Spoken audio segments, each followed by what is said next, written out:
ఆర్టీవీకి స్వాగతం. నేను మీ శ్రీనివాస్. ఒంగోలు గిత్తలు ప్రపంచానికి పెద్దగా పరిచయం అవసరం లేని పశుజాతి. వాటి సౌష్ఠవం, వాటి పౌరుషం, వాటి రాజసం, వాటి బలం వీటికి అంత పేరును తెచ్చిపెట్టాయి. అంతటి ప్రాముఖ్యత అదేవిధంగా ప్రాధాన్యత ఉంది, కానీ వాటికి ఆదరణ అయితే కరువైంది. వీటి గొప్పతనం భావితరాలకు అందించేదాని కోసం కొంతమంది పశుప్రేమికులు చేస్తున్న ప్రయత్నం ఎంతో అభినందనీయం. ఆ కోవలోకి వస్తారు ఇప్పుడు మనం చెప్పుకోవే వ్యక్తులు. బాపట్ల జిల్లా చుండూరు మండలం వేటపాలెం గ్రామానికి చెందినటువంటి ఆర్కే బుల్స్ అంటే దేశవ్యాప్తంగా కూడా అందరికీ సుపరిచితమే. ఎందుకంటే ఎక్కడ బల ప్రదర్శన జరిగినా వారి జత అయితే అక్కడ ఉండాల్సిన పరిస్థితి. కానీ ఇక్కడ ఒక విశేషం ఏంటంటే, సాధారణంగా పశుప్రేమికులు పురుషులే ఉంటారు, కానీ ఇక్కడ వారి కుటుంబ సమేతంగా కూడా వాటికి ఆదరణ అయితే అందిస్తున్నారు. సుమారు వారి వద్ద 7 కాళ్ళ జతలు ఉన్నాయంటే ఆశ్చర్యం లేదు. అంటే సుమారు 14 పశువులు అయితే వాళ్ళ దగ్గర ఉన్నాయి. ఎంతో ప్రేమగా, ఎంతో ఇష్టపడి వాటిని పోషిస్తూ భావితరాలకు వాటి గొప్పతనం తెలియజేసే ప్రయత్నం అయితే వారు చేస్తున్నారు. ఇప్పుడు మనతో పాటు ఉన్నారు అర్తోటి రామకృష్ణ చౌదరి, అదేవిధంగా శ్రీలక్ష్మి. ఇప్పుడు వారితోనే మాట్లాడి అసలు వారు ఎందుకు ఈ పశు పోషణ వైపు మొగ్గు చూపారు, అసలు వారికి ప్రేరణ ఎవరు, వారు ఎదుర్కొన్న సమస్యలు ఏంటి, ఏం చేస్తే బాగుంటుందో వారి మాటలు తెలుసుకుందాం. నమస్తే. నమస్తే నమస్తే ఆర్కే గారు. నమస్తే. అత్తోట రామకృష్ణ చౌదరి, అత్తోట శ్రీలక్ష్మి గారు. ముఖ్యంగా మీరు మేడం, సాధారణంగా పశుపోషణ అంటే భర్తలు ఇటువంటి ఎద్దులు కొన్నా లేకపోతే ఇంకోటి ఏదైనా చేస్తున్నా వారిస్తారు, కానీ ఇక్కడ నేరుగా మీరే సహకరిస్తున్నారు, మీరే వాటిలో పాల్గొనకూడదు. అసలు ఏంటి, ఏ విధంగా మీకు ప్రేరణ అంటారు? రామకృష్ణ గారికి ఫస్ట్ నుంచి ఆవులు ఉండేయండి. ఆవులుంటే నాకు మెల్లిమెల్లిగా వాటికి బొట్లు పెట్టడం అట్లా అలవాటు వెళ్ళేదాన్ని. తర్వాత ఎద్దుల మీద మోజుగా ఎద్దులు తెచ్చుకున్నారు. ఫస్ట్లో భయం వేసేది వాటి దగ్గరికి వెళ్ళాలంటే. ఒక్కొక్క దాని గురించి చెప్తా ఉంటే వాటి గురించి ఈ ఎద్దు ఇలా ఉంటుంది, ప్రదర్శనలోకి వెళ్తే ఇలా ఉంటుంది, ఇట్లా ఉంటాయి, ఏమనవు అంటే మెల్లిమెల్లిగా నాకు కూడా ఇంట్రెస్ట్ వచ్చేసిందండి. వాటిని ఇంత ప్రేమగా చూసుకుంటున్నారు ఆయన, వాటికి సేవ చేస్తున్నారు. మూగజీవుల మీద మనం ఇంత ప్రేమ పెంచుకుంటున్నాము. వాటికి దాదాపు ఒక 2017 నుంచి అండి ఇవి చేస్తున్నారు. మనం ఎందుకు వెళ్ళకూడదు, ఎందుకు చేయకూడదు ఆయన సహాయం, అవి ఏమన్నారు. మెల్లిగా ఫస్ట్లో నేను కూడా వద్దులే, అలా ఎందుకు కష్టపడడం, చాలా ఇబ్బందిగా ఉంటుంది, మళ్ళీ నువ్వు అట్లా చెప్పేదాన్ని. కానీ మెల్లిమెల్లిగా నాకు కూడా ఇంట్రెస్ట్ పెరిగింది, వాటి మీద ప్రేమ వచ్చింది. వాటి దగ్గరికి వెళ్తుంటే వాడు చూపించే ప్రేమ ఎంత దగ్గరగా చూస్తుంటే, అయ్యో మనుషులకే ఉండలేదు ఇంత ప్రేమ, ఈ మూగజీవులు మనం అంటే ఇంత ప్రేమగా మన ఎమ్మటే చూసి మనల్ని ఇది చేస్తున్నాయి. నాకు చాలా అప్పటి నుంచి వాటి మీద మమకారం పెంచుకొని వాటిని దగ్గరికి వెళ్ళటము, ధైర్యం చెప్పేవాళ్ళు రామకృష్ణ గారు. ప్రతి ఎద్దు దగ్గరికి వెళ్ళినా ఇది ఏం చేయదు, ఇది ఏం అందు, మన స్పర్శ చాలు, వాటిని మన దగ్గరికి వెళ్ళినప్పుడు మనం ఏం అనవు. అట్లా దగ్గర మెల్లిమెల్లిగా వెళ్ళటం అలవాటు చేసుకున్నాను. తర్వాత నాకు రామకృష్ణ గారు అమ్మటి వెళ్ళటం అలవాటు అయ్యి వాటితో తిరగటం, వాటి దగ్గరికి వెళ్ళి మెల్లిమెల్లిగా పేర్లు చెప్తుంటే వాటితో మాట్లాడటం అలవాటు చేసుకున్నా. ఏదైనా చెప్తుంటే అట్లాగే పిల్లలు విన్నట్టు వినేవి. ప్రతి ఎద్దు వినేది. జయసింహ మనం ఏం చెప్తుంటే చిన్నపిల్లలాగా వింటా ఉన్నిద్ది. నేను ఏమైనా చెప్తుంటే ఏం చెప్తున్నానా అని చెవులు ఇట్లా దగ్గరగా పెట్టుకొని వినిద్ది. ప్రతి ఒక్క ఎద్దు మన స్పర్శ చెయ్యి పెట్టంగానే దాని యొక్క మన స్పర్శకే అవి దాదాపు అర్థమైపోతాయి ఎద్దులకి. వీళ్ళు మనవాళ్ళు, మనల్ని ఏం చేసేవాళ్ళు, మన హాని చేసేవాళ్ళు కాదు, మన పట్ల ప్రేమగా ఉండేవాళ్ళు అని అట్లా అలవాటైపోయి ఎద్దుల దగ్గరికి వెళ్ళటము, చూడటము. నేను రామకృష్ణ గారు లేనప్పుడు వాటి దగ్గరికి వెళ్ళి చూసి రావటము, వాటికి ఏం పెడుతున్నారా ఏం పెట్టట్లేదని చూడటం, అట్లా మెల్లిమెల్లిగా అలవాటు చేసేసుకున్నాను. ఇంట్రెస్ట్ వచ్చింది. మహిళలు మనం వంట చేయటమే కాదు, వీటిని కొంచెం ఆదరిస్తుంటే వీళ్ళకి మన సపోర్ట్గా ఉంటే తెలిసిద్ది. ఆడాళ్ళకు కూడా ఎద్దుల పట్ల ప్రేమ వచ్చిద్ది, జంతువుల పట్ల ప్రేమగా ఉండొచ్చు అని ప్రతి ఎద్దు వాటి గురించి వెళ్ళి ఇది చేయటం అట్లా నాకు అట్లా అనిపించింది. ఎందుకో ఒక వంటింటికే పరిమితం కాకుండా కొన్నిటికి వెళ్ళాలి, మనం చెయ్యాలనిపించింది. నాకైతే అనిపించింది. వెళ్ళేదాన్ని ఏమనేవి కాదు, అలవాటైపోయినాయి. ఎక్కడ పందాలు పెట్టినా వెళ్తాను. దగ్గర పందాలు దాదాపు నేను వెళ్తాను. ఏమీ అనవు, దగ్గరికి వెళ్ళినా కానీ ఏం చేయవు నన్ను అయితే. మా పిల్లలను కూడా అట్లాగే. శిరీష శివకృష్ణకు కూడా అలవాటేను. శివకృష్ణ అయితే కొన్ని పందాలు తోలాడు, బాగానే తోలుతాడు. ఆయన కూడా అమెరికాలో ఉంటున్నారు. ఇప్పుడు చేస్తున్నారు కదా మీ తోటి మహిళలు కానీ, ముఖ్యంగా బంధువుల్లో కానీ, ఎందుకు లక్ష్మి ఇవన్నీ ప్రశాంతంగా ఏదో వంటింట్లో ఉండొచ్చు కదని ఎవరు సలహాలు సూచనలు ఇవ్వటం లేదా? అన్నారండి, చాలామంది అన్నారు. చాలామంది ఎందుకు రామకృష్ణ గారికి ఎందుకు ఇంత డబ్బుతో కూడిన పని నువ్వు చెప్పవా, ఇంత ఖర్చు అయిపోతుంది, ఇబ్బంది పడిపోతున్నారు, ముందు ఆస్తులు ఉండవు, వీటి వల్ల అన్నీ మీరు చాలా ఆర్థికంగా దెబ్బతింటారు, మీకు చివరికి ఏముండవు అన్నా కానీ ఆయన ఇంట్రెస్ట్ కొద్దీ పోయినా కానీ ఇంట్రెస్ట్గా ఉంది. డబ్బులు ఏముందిలే, ఆయన ప్రేమగా చూసుకుంటున్నాడు. నేను చెప్పలేను, రామకృష్ణ గారికి చెప్పినా కానీ వాటి మీద ప్రేమ వదులుకోలేకపోతున్నాడు. అవి మా ఇంట్లో పిల్లల్లాగా అయిపోయినాయి. అవి లేకపోతే ఆయన చాలా బాధపడిపోతాడేమో. ఆయన సంతోషం కంటే నాకు ఇంకేమీ లేదు. ముందు ఆయన సంతోషంగా ఉంటే ఆటోమేటిక్ మనం సంతోషంగా ఉంటామని నేను ఆయన మాట కాదనలేదు. ఆయనతో పాటు ఆయన ఏం చేసినా ఆయన వెనకాల వెళ్ళి సహకారంగా ఉంటాను. ఆయన మాటే నా మాట. అయితే ఇందాక మీరు మాటలో ఉన్నారు సింహ అని, ఏంటంటే వీటికి పేర్లు కూడా పెట్టారా? అవునండి, సింహ, నరసింహ, జయసింహ, అట్లా ప్రతి దానికి అరుణాచలం అని, సింహాచలం అని ఒక్కొక్క జతలో రెండింటికి పేర్లు ఉంటాయి. సింహ పక్కన నరసింహ ఆడేదండి ఫస్ట్లో. లైన్ ఇప్పుడు లైన్ ఆడుతుంది. అట్లా కేటగిరీలో ఒక జత ఉండేవి. అన్ని బాలకృష్ణ పేర్లు ఉన్నాయి. రిలేషన్ ఉందా మేడం? అంటే బాలకృష్ణ పేర్లే, సినిమా పేర్లే ఎక్కువ పెట్టున్నారు వీటికి. జయసింహ, నరసింహ, సమరసింహ, నరసింహ. అవి ఎందుకంటే దేవుళ్ళు అంటే కొంచెం నాకు ఇష్టం అండి. అది కాక వీళ్ళు ఉన్నారు కదండి, మాకు పిన్ని బాబాయ్ అని పిల్లలు ఉంటారు కదా, ఈ పెడితే బాగుంటుంది, ఇట్లా మేమే కాదు ఇట్లా పేర్లు సెలెక్ట్ చేసినప్పుడు ఈ పెట్టండి ఇట్లా బాగుంటాయి అనేవాళ్ళు. బాగున్నాయి, ఇలా ఈ 2 పేర్లు ఇట్లా పెడితే బాగున్నాయి వాళ్ళు సెలెక్ట్ చేసేవాళ్ళు. కొన్ని వీళ్ళు అనుకునేవాళ్ళు, రామకృష్ణ గారు వాళ్ళు ఈ ఎద్దుకి ఈ పేరు పెడితే బాగుంటుంది, అట్లా అలవాటైపోయి ఈ పేర్లు అట్లా పెట్టేస్తామండి. ఓకే. ఇప్పుడన్నా ఆ పేర్లు పెట్టి వాటిని పిలిచినప్పుడు వాటితోటి వెళ్ళినప్పుడు ఆ స్పందన ఎలా ఉంటుంది మేడం? భలే బాగుంటుందండి, చాలా బాగా. జయసింహ అనంగానే నా ఇంకా చూసిద్ది, సింహ అనంగానే చూసిద్ది. ప్రతి దానికి దాని దగ్గరికి వెళ్ళి మనం పేరు పిలిస్తే ఖచ్చితంగా మన ఇంకా చూస్తాయండి. వెళ్ళి ఏ ఎద్దు పేరు దగ్గరికి వెళ్ళి దాన్ని నేను సింహ, నరసింహ, జయసింహ, లైను, బాలయ్య ఇట్లా పిలుస్తూ ఉంటా. పిలిచినప్పుడు చక్కగా ఎంటయ్యి నా ఇంకా చూస్తాయి. ఏమా నువ్వు కానీ మనం ఏమైనా చెప్తే ఎంటయ్యి. ఇంకా నేనేం చేస్తున్నాను, వాటిని దగ్గరికి వస్తాయండి, ఇట్లా వచ్చి రుద్దమంటుంటాయి. ఏమా నువ్వు దగ్గరికి వచ్చి ఇలా దగ్గర జరిగి వచ్చి రుద్దు అని అనుకొని వస్తూ ఉంటాయి. అప్పుడు చాలా సంతోషం వేసింది. ఎంత మనుషుల కంటే కూడా ఇంత స్పర్శగా మన దగ్గరికి వచ్చి రుద్దు అంట. పిల్లల టైపులో మా పిల్లలు ఎట్లాగో అట్లా వస్తున్నాయి అనిపించేది, నాకు చాలా బాగుండేది. ముఖ్యంగా మీరు కాడి కట్టి కళ్ళెం పట్టి బల ప్రదర్శనకు బరిలోకి దిగుతుంటే స్పందన ఎలా ఉంది? ముఖ్యంగా మహిళల నుంచి ఎటువంటి స్పందన వస్తుంది? స్పందన మహిళలు అయితే నేనంటే ఫస్ట్లో వడ్లమూడి పందెంలో వెళ్ళానండి. ఎద్దును పట్టుకొని కోర్టులోకి వెళ్ళాలని రామకృష్ణ గారితో ఎప్పుడు ఇంట్లో అనేదాన్ని, నేను ఎద్దును పట్టుకొని వెళ్ళాలి, నేను అట్లా వెళ్ళి చూడాలి. ఈ ఎద్దు మహిళలకు కూడా ఒక ఆమె ఇట్లా ఎద్దును పట్టుకొస్తుందని అర్థం, కోర్టులోకి వస్తుందంటే వాళ్ళు కూడా ఈమె ఎట్లా మాల్యమైనవి ఆ ఎద్దులు ఇట్లా ఇంత డేరుగా పట్టుకొస్తుంది, ఎంత మాల్యమైతే ఆ ఎద్దు ఆమె అమ్మటి వచ్చిద్ది అని అప్పుడు వైరల్ బాగా అయిందండి. ఆ జయసింహ కూడా చెప్పినట్టు ఇద్దండి. అసలు మనం స్పర్శ రామ్మ అంటే వచ్చిద్ది, నేను ఎలా నడుస్తుంటే ఎలా నడిచిద్ది. అప్పుడు చూసండి అందరూ చాలామంది అన్నారు, మహిళలు కానీ అందరూ, మేడం అసలు మీరు ఎంత మాల్యం అయితే మీకు ఆ జయసింహ కానీ ఏ ఎద్దైనా వచ్చిద్ది, మీరు ఎంత ప్రేమగా చూపిస్తే అవి మీ అమ్మటి వచ్చిద్ది, లేకపోతే అట్లా రావండి ఎద్దులు, వాటిని మీరు మీ యొక్క ప్రేమని ప్రదర్శించారు కాబట్టి అవి మీ అమ్మట వస్తుందని చాలామంది వచ్చి దగ్గరికి వచ్చి అసలు చాలా సంతోషంగా ఉంది మేడం, మీరు ఇలా ఎద్దును పట్టుకొస్తుంటే ఒక మహిళ అయ్యి ఎద్దును పట్టుకొచ్చి అందరికీ స్ఫూర్తిగా అయ్యారండి అని చెప్పారండి. ముఖ్యంగా మీరు బల ప్రదర్శన సమయంలో బరిలోకి దిగబోయే ముందు గిరి యువతలే మీ జయసింహకు కానీ సమరసింహకు కానీ మీ జత ఎడ్లకి చెవులో ఏదో ఒక మంత్రం చెబుతారంట, విజయ మంత్రం. ఏం చెప్తారు మేడం?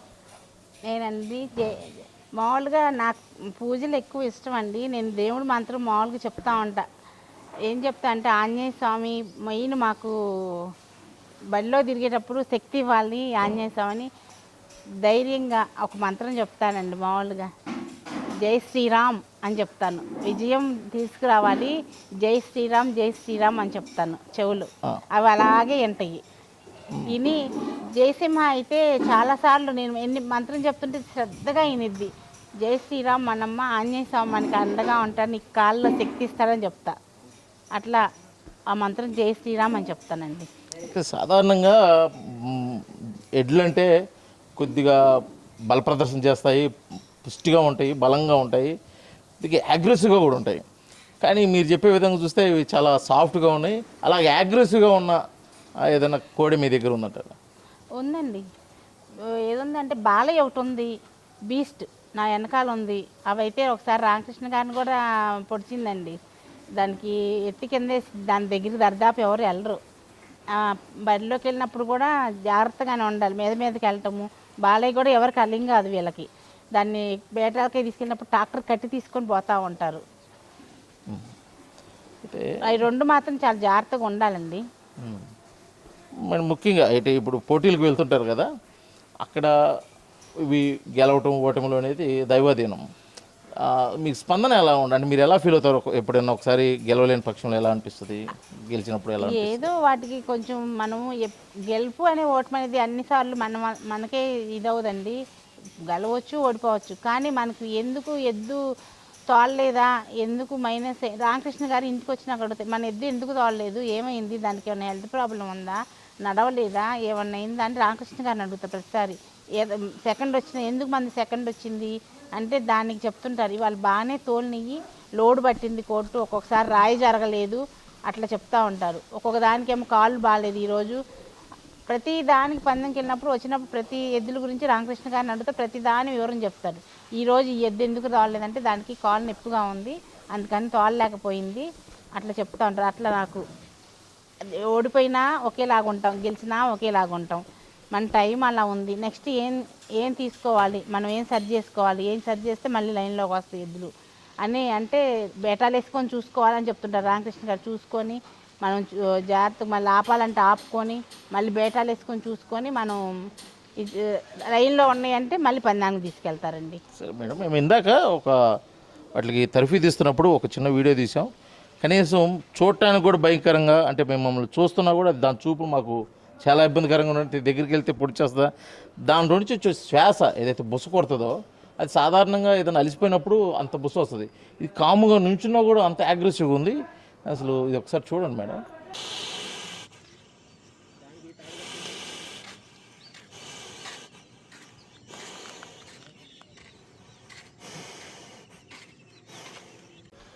మామూలు సాధారణంగా బాగా అలిసిపోయినప్పుడు ఈ కోళ్ళు బాగా బుస వదులుతూ కానీ లేకపోతే బుస కొడతా ఉన్న పరిస్థితి ఇది సాధారణంగా కూడా ఉంది మేడం. ఎందుకు అంత అగ్రెసివ్గా ఉంది ఇలా? దానికి బేట పక్కన వేస్తున్నారు కదండి, చూస్తుంది కదా, నన్ను ఎప్పుడు కొడతారని దానికి బుసలు పందెంలోకి వెళ్ళాలి. ఇప్పుడు మ్యాట్లు కూడా తిరగేసిద్ది. అదైతే పందెంలో తీసుకెళ్ళి పక్కన వేరే ఎద్దులు ఎక్కిస్తున్నారు అనుకోండి లారీలో, కింద మ్యాట్ని నేలని మొత్తం గుద్దేసేసి లేపేసేసింది. నన్ను తీసుకెళ్లకుండా వెళ్తున్నా ఊరుకోదు అది. దానికి అంత ఉత్సాహం వచ్చింది పందానికి వెళ్తున్నారని. ఆ బుసలు కొట్టేది అందుకే. మ్యాట్లు కూడా తిరిగేస్తుంటుంది. అక్కయ్య గారు మీరు చెప్పండి, అంటే అది చిన్నప్పటి నుంచి మీకు బాగా దగ్గరగా ఉన్నారు, మీరు చిన్నప్పటి నుంచి పెంచారు కాబట్టి అసలు మీకేమనిపిస్తుంది అది చూసినప్పుడు? ఫస్ట్ మేము 2 పళ్ళ దూడప్పుడు కొన్నామండి. కొని దాదాపు 8 సంవత్సరాలు అవుతుంది. 8వ సంవత్సరం జరుగుతుంది. ఫస్ట్లో బాగా అనుకూలంగా పిల్లలు వదిలేసిన తాడు వదిలేసినా కానీ వెనకీడుతూ వచ్చేది. మెల్లిమెల్లిగా పందాలు దాల్సింది. రాయలసీమ మొత్తం దాన్ని తీసుకొని తిరిగాము. అన్ని పందాల్లో ఫస్ట్ కొట్టింది, ఎక్కువ పర్సెంట్ బాగా పోగేసుకొని లాగింది. అందరికీ బాగా అభిమానంగా నిలిచింది. 6 పళ్ళలో బాగా లాగిందని గ్యాప్ పెట్టకుండా ఎమ్మటే మళ్ళీ కేటగిరీకి దింపి, కేటగిరీలో రాయి పెద్దయి కొద్దిగా ఒత్తిడి చేసి డ్రైవర్లు కొట్టేతలకి కొద్దిగా దానికి కోపము, అగ్రెసివ్నెస్ ఇవన్నీ వచ్చినాయి.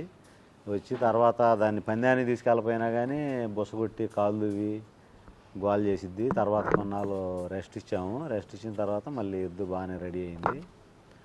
అది కొద్దిగా అగ్రెసివ్గా ఉంటుంది. లారీ వచ్చినా కానీ బేటా దగ్గరికి వెళ్ళినా కానీ తీసుకెళ్ళేటప్పుడు ఒక్కోసారి మనుషుల మీదకి వచ్చిద్ది. అందుకని బేటాకు కూడా ట్రాక్టర్ కట్టుకొని తీసుకెళ్తాం. అంటే కావాలని బాలకృష్ణ బయట కూడా, అంటే ఇటు సినీ రంగంలో కానీ అటు రాజకీయ రంగంలో కూడా కొద్దిగా అగ్రెసివ్గా ఉంటాడు హీరో బాలకృష్ణ. అంటే ఖచ్చితంగా ఆయన దృష్టిలో పెట్టుకొని దీనికి ఆ పేరు పెట్టారా, లేకపోతే ఇది వాస్తవంగా దృష్టిలో పెట్టుకునేనండి. దాని దగ్గర ఏదన్నా అప్పటికప్పుడే రియాక్ట్ అవడం, స్పీడ్ అవడం ఉంది, మంచితనం ఉంది, అన్నీ ఉన్నాయి దాని దగ్గర. అందుకనే ముద్దుగా బాలయ్య అని పెట్టుకున్నాను. అసలు మీకు ఇంట్రెస్ట్ ఎలా కలిగిందండి? అసలుకి ఇన్ని జతలను తీసుకొచ్చి పోషించడం అంటే ఆషామాషి విషయం కాదు. ఎప్పట్లో పాత రోజుల్లో 100 సంవత్సరాల క్రితం రైతువారి అంటే ఇన్ని కాడెడ్లు ఉండేవి, ఇంత పొలం ఉంటే అని ఉండేది. కానీ ఇప్పుడు ఒకసారిగా మీరు సుమారు 7 కాడెడ్లు అంటే సుమారు 14 ఎడ్లను పోషించడం అంటే చిన్న విషయం. అసలు మీకు ఆ ఇంట్రెస్ట్ ఎలా కలిగింది? ఇంట్రెస్ట్ అంటే ఫస్ట్ ఆవులు పెంచామండి, ఒక సంవత్సరంన్నర. ఆవులు పెంచిన తర్వాత వాటికి కోడిదొడ్లు పుట్టినాయి. వాటిని మెల్లిగా టైర్ కడతా తిప్పుతా వీటిని పందెంలో పోవాలి, మనం బాగా ప్రాక్టీస్ చేపియాలని తిరుగుతున్నాము డ్రైవర్ల దగ్గరికి, ఎవరైతే బాగుంటారు ఏందని. అప్పుడు ఆ డ్రైవర్ ఏం చెప్పాడంటే, మీరు ఆవులకు పుట్టిన ఈ సైజు తక్కువ అవుతాయి, లేకపోతే బాగా లాగలేవు, మీరు వీటిని పెట్టుకొని పందానికి పోయి మళ్ళీ తర్వాత అక్కడ వెనక ప్లేసు 5వ ప్లేసు 6వ ప్లేసు అట్లా వెనక ప్లేసులు వస్తే మళ్ళీ బాధపడతారు, ఈ ఖర్చులన్నీ అయ్యే ఖర్చులు అవుతాయి, మీరు పందానికి పోవాలంటే మీ దగ్గర ఉండే ఏం పనికిరావు, ఈ ఏదన్నా 1-2 ప్లేసులు వస్తాయి కానీ పైదాకా పనికిరావు, ఏదన్నా మంచి ఎద్దుని చూసుకొని ఒక జతను కొనుక్కొని ఆ జతని బాగా ప్రాక్టీస్ చేయించుకొని బాగా మేపితే అవి బాగా లాగుతాయి, మంచి పేరు వచ్చిద్ది, అట్లా ట్రై చేయమని సలహా ఇచ్చాడు డ్రైవర్ ఒక ఆయన. సలహా ఇస్తే సరే ముందు వీటి ప్రాక్టీస్ చేపిలే అంటే వచ్చాడు, ముసలయ్య అని వచ్చాడు, ఆయన పెట్టి ప్రాక్టీస్ చేయించాము. చేపిస్తా ఈ ఎద్దుని బాలయ్య అనే ఎద్దుని కొన్నాము ఫస్ట్. దీన్ని కొన్న తర్వాత ఈ ఎద్దు బాగుంది, దేని అమ్మట కట్టినా లాగుతుంది, దీనికి మంచి ఎద్దు కావాలని చెప్పి ఒక ఎద్దును కొంటే అది పళ్ళేసింది. మళ్ళీ ఇది కాదు ఇంకో దాన్ని కొనాలని ఇంకో దాన్ని కొన్నాము. రెండింటిని లైన్లో పెట్టి దానికి ఇంకా బాగా పని చేత కాలేదు, ఈలోపు ఇది పన్నేసింది. ఇక అట్టట్ట దీనికి ఇది బాగుంటుంది అది బాగుంటుందని కొనుక్కుంటా వెళ్ళాము. సాధారణంగా ఇట్లాంటి చేస్తున్నప్పుడు ఇంట్లో అబ్జెక్షన్ చెబుతారు, ముఖ్యంగా ఆడవాళ్ళు, భార్యలు. మీకు ఎప్పుడు అటువంటి అబ్జెక్షన్ రాలేదా? ఇంట్లో చెప్పారండి అబ్జెక్షన్. ఏం చెప్పారంటే, ఒక జాత లేకపోతే 2 జాతలు ఇన్ని ఎద్దులు ఇంత కష్టపడటము, వాటి చుట్టూ తిరగటము, నీ పనులన్నీ మానుకొని ఇవన్నీ ఎందుకు నీకు, ఒక జత పెట్టుకో లేకపోతే 2 జాతలు పెట్టుకొని గొడవ చేసేవాళ్ళు. మనకేందంటే ఇక వాటిని చూస్తా ఆటోమేటిక్గా వాటి మీద ఇంట్రెస్ట్ మమకారం కలిగి ఇక అట్ట పెంచుకుంటూ పోయాము. అదొకటను అసలు ఫస్ట్ మెయిన్గా ఈ ఫీల్డ్లోకి రావడానికి కారణం, నేను ఫస్ట్ నుంచి మాకు ఊహ వచ్చిన దగ్గర నుంచి తెలుగుదేశం పార్టీ అభిమానిని. తెలుగుదేశం పార్టీ అంటే నాకు చాలా ఇష్టం. ఓడిపోయింది పార్టీ ఓడిపోయిన టైంలో ఎద్దును కొనుక్కొని 2nd, 3rd అట్లా వస్తున్నాయి, దీనికి మంచి ఎద్దును కలుపుకొని మేము ఫీల్డ్లోకి వచ్చినప్పుడు పమిడంజీ సోదరు అని ఆయన ఉండేవాడు, ఆయన తెలుగుదేశం పార్టీ సానుభూతి పరుడేను. ఆయన ఓన్లీ పసుపు రంగు కాడేసుకొని కోర్టులోకి వెళ్ళేవాడు. మా పార్టీ ఎద్దులు గెలిచినాయని సంతోషంగా ఉండేవాళ్ళం అప్పుడు ఆయన చూసినప్పుడు. అట్లా కాదు, మనము ఎద్దులకు కూడా డెకరేషన్ చేసుకొని మొత్తం తెలుగుదేశం గుర్తులేసుకొని మనం వెళ్ళాలి, మన ఎద్దులు ఆడికి వెళ్ళినా ఫస్టే రావాలనే ఉద్దేశంతో దాన్ని కొని దానికి ఇంకా మంచిది మనం ఓడిపోకూడదు, మనం గెలవాలి, మన పార్టీ నిలబడాలి, అక్కడ ఎటు తిరిగి ఎవరు చేయలేకపోతున్నారు, ఈ కష్టకాలంలో మనమైనా గట్టిగా నిలబడాలనే ఉద్దేశంతోనే వచ్చాము. అట్లాగే ఈ బాలయ్య పేరు నిలబెట్టింది. 40-50 పందాలు రాయలసీమ మొత్తం తిరిగినా ఎక్కడికి పోయినా కానీ మొత్తం పక్క ఎద్దు లాగలేకపోయినా పోగేసుకొని లాగి పేరు నిలబెట్టింది, పార్టీ పేరు మా పేరు నిలబెట్టింది. ఇక ఇది తోలుతుంది, ఇంకొక సైజులో కూడా మంచి వాటిని కొందాము, ఇంకా బాగుంటుందని ఇక అట్ట ఆ ఉద్దేశంతోనే ముందుకెళ్ళాము. కొన్నిటి మీద చూశానండి, మెడ కట్టే తాళ్ళు మీద పెద్ద ఎన్టీఆర్ ఫోటోలు, శ్రీకృష్ణుడి ఫోటోలు, రాముడు ఫోటోలు, ఇలాగ ఫోటోలు కూడా ఉన్నాయి. అంటే దానికి ఏమైనా ప్రత్యేకమైన కారణం ఉందంటారా? ప్రత్యేకమే లేదండి, అదేనండి మన పార్టీ మీద అభిమానం చూపించుకోవాలి. చూపించుకునేటప్పుడు ఆ ఎద్దులు అక్కడ లాగే ఎద్దులు మంచి ఎద్దులు అయితే అందరూ ఇష్టపడతారు, సంతోషపడతారు. ఆ ఎద్దులు కనుక మంచి కాదు లాగలేదనుకోండి, లాగనప్పుడు ఏంటంటే నవ్వుతారు, మీ పార్టీకి మళ్ళీ ఈ ఎద్దులు కూడా ఎట్టాగే ఉన్నాయి అని. అందుకని ఏంటంటే వాటిని చేపించుకొని ఈ ఎద్దులు బాగా లాగుతాయి, ఈ ఎద్దులు గెలుతాయి అనుకుంటేనే అవి వేస్తా, లేకపోతే అవి వేయను. ఒక్కోసారి అనుకోకుండా జరిగితే జరగచ్చు, 90% మనకి 1st, 2nd వస్తాయి అనే కాన్ఫిడెన్స్ ఉంటేనే అవి పెట్టుకొని వెళ్తాం. సాధారణంగా ఇప్పుడు ఈ కొనేటప్పుడు ఎంత రేటు కొంటారండి? మీరు హైయెస్ట్గా ఎంత రేటు కొన్నారు? కొనేటప్పుడు అంటే ఇంత రేట్ అని ఉండదండి. ఇప్పుడు మన దగ్గర ఒక ఎద్దు ఉందనుకోండి, దానికి ఇది సరిపోయిద్ది, దీన్ని కొనుక్కుంటే బాగుంటుంది, ఈ 2 అయితే అని మనకు అనిపిస్తే దాన్ని బట్టి కొనుక్కోవటం. రేట్ ఏంటంటే మనం కొనుక్కోవాలనుకున్నప్పుడు దాన్ని 2-3 అడిగితే ఇక దాని రేటు ఆటోమేటిక్గా పెరిగిపోయిద్ది. హైయెస్ట్ రేటు 40 లక్షల దాకా పెట్టామండి. ఇప్పుడు మీ దగ్గర మొత్తం 14 ఉన్నాయి కదా, వాటిలో బాగా ఇది మంచి రేటుకి అడిగారు అంటే దేన్ని అడిగారు, ఎంతకు అడిగారు? సింహాన్ని అడిగారండి. సింహాన్ని ₹1,00,00,000 దాకా అడిగారు.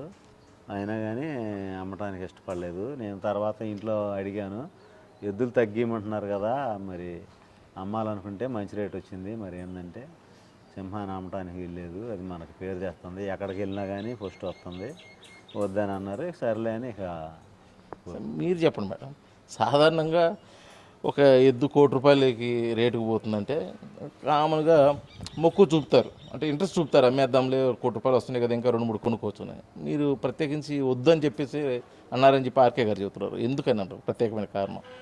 అది మంచి పందాల్లో బాగా ఎక్కడికి వెళ్ళినా ఫస్ట్ అండి. ఎక్కడ పందెం పెట్టినా ఫస్ట్ వచ్చేది.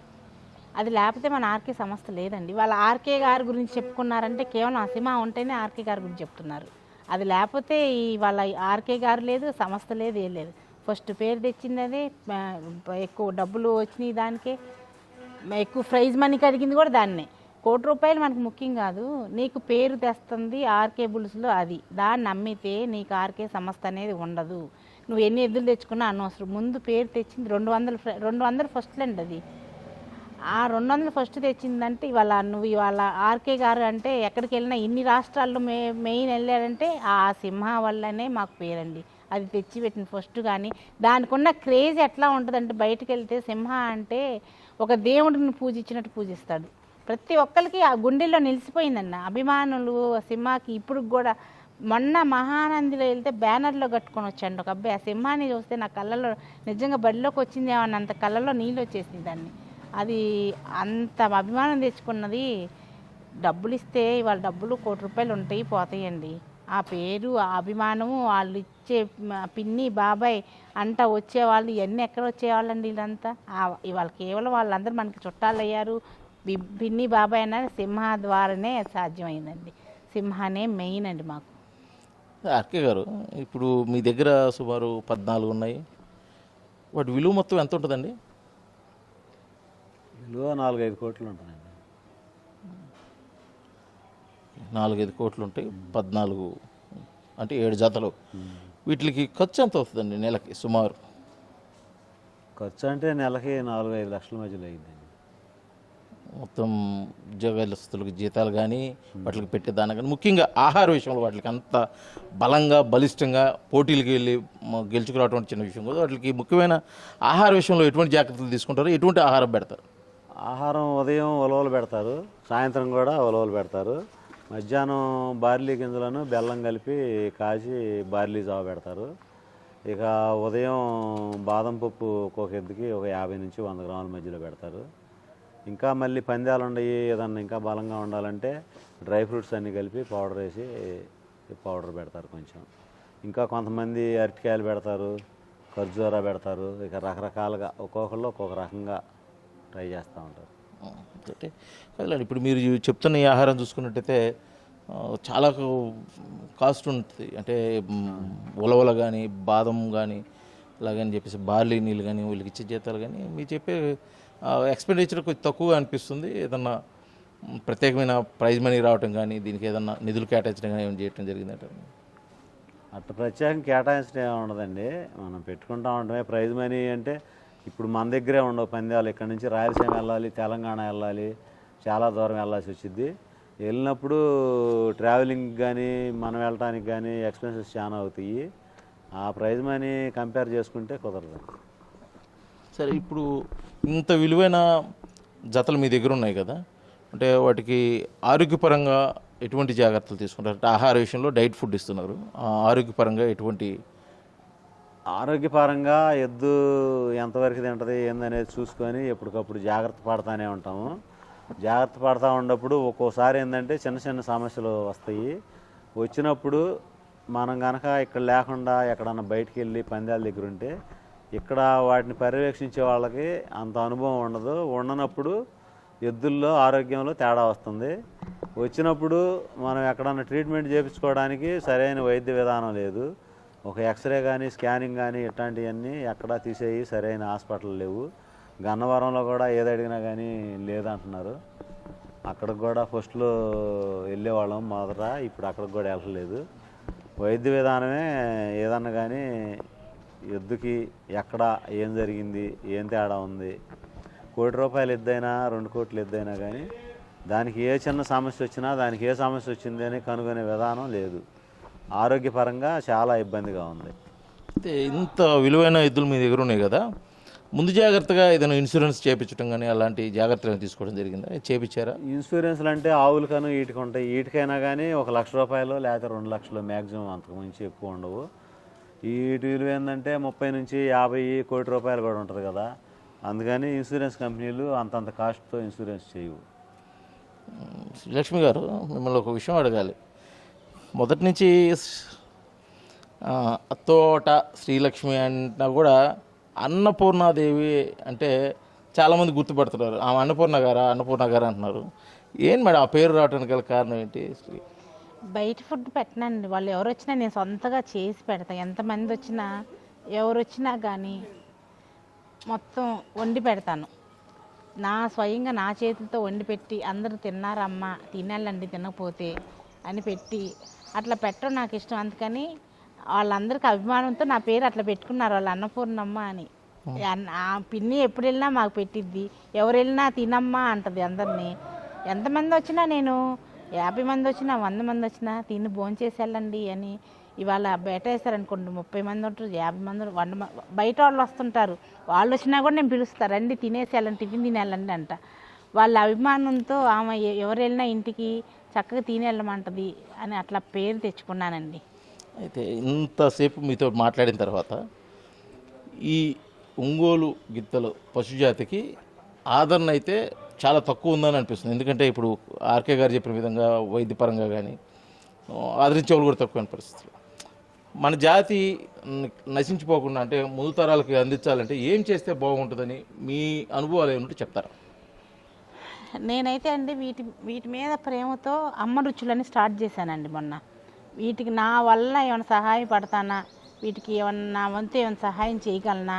మా అమ్మాయి యూఎస్ఏలో ఉంటుంది, గోల్ చేసింది, అమ్మ మనకి ఎద్దులకి ఏదో ఒకటి, మనం నాన్న ఎంత కష్టపడుతున్నారో మనం కూడా ఏదో సహాయం చేయాలి, మనం కూడా ఏదో ఒకటి చేసి ఆయనతో చేదోతో వారితోటిగా ఉండాలి అని మా అమ్మాయి ప్లాన్ అండి. అందుకని మొన్న ఒక రామకృష్ణ గారు పుట్టినరోజు అమ్మ రుచులని స్టార్ట్ చేశా.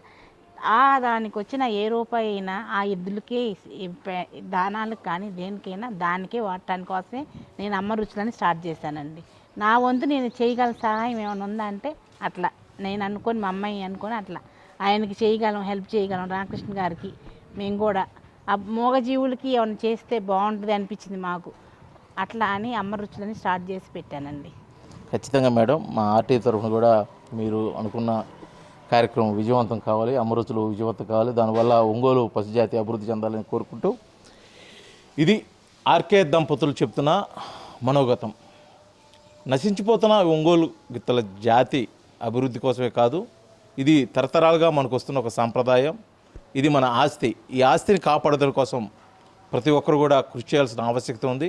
దీనికి ప్రభుత్వం నుంచి కూడా కొంత సహకారం అందిస్తే ఈ అంతరించిపోతున్న జాతిలో ఈ ఒంగోలు జాతి గిత్తలు లేకుండా ఉంటాయి. అదేవిధంగా పశుప్రేమికులు వీటిని పోషించేదాని కోసం ప్రత్యేకమైన దృష్టి సారిస్తే పూర్వవైభవం ఖచ్చితంగా ఈ ఒంగోలు గిత్తలకైతే వస్తుందని తన అభిప్రాయాన్ని అయితే తెలియజేస్తున్న పరిస్థితి ఆర్కే కుటుంబం వేటపాలెం నుంచి అయితే కనిపిస్తుంది. వీడియో జర్నలిస్ట్ లక్ష్మణ్తో శ్రీనివాస్, RTV, వేటపాలెం. తెలుగులో న్యూస్ కి ఫాస్టెస్ట్ యాప్ ఇప్పుడు టోటలీ న్యూ అవతార్లో. జస్ట్ 5 seconds లో కంప్లీట్ న్యూస్, సోషల్ మీడియాలో ట్రెండ్స్ కి one stop solution, live TV app, voice search option తో ఇప్పుడే డౌన్లోడ్ చేయండి లేదా అప్డేట్ అయిపోండి. యాప్ లింక్ డిస్క్రిప్షన్ లో ఉంది.